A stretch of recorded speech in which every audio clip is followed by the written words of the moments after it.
ตราบที่ฟ้านั้นยังมีแสงตะเวนความหนาวเย็นปกคลุมไปด้วยหมอกหนาชีวิตเปียกเหมือนดังดอกหญ้ายามเสาเบ่งบานยามแรงแห้งเหี่ยวไป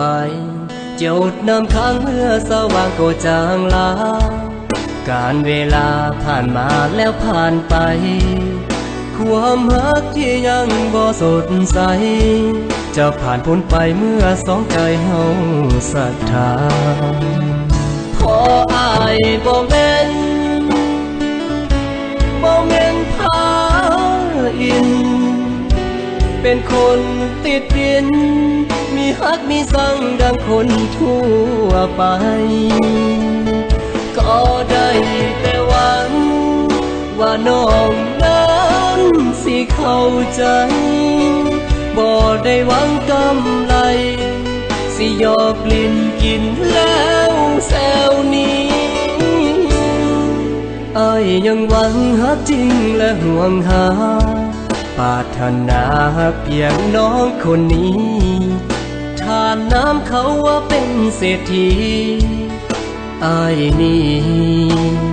กะบ่แม่นพาอิน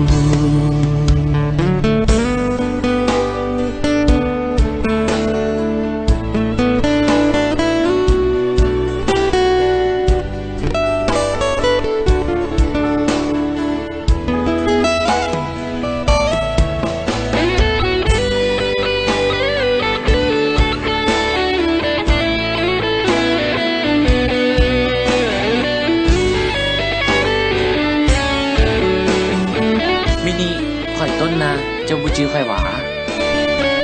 ต้นพออายบ่แม่นพาอินเป็นคนติดดินมีฮักมีสังดังคนทั่วไป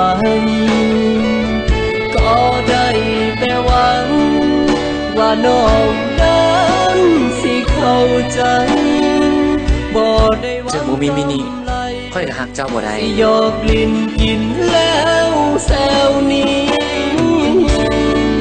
อ้ายยังหวังฮักจริงและห่วงหาปรารถนาเพียงน้องคนนี้ทานน้ำเขาว่าเป็นเศรษฐีอ้ายนี่กะบ่แม่นพาอินอ้ายนี่กะบ่แม่นพาอิน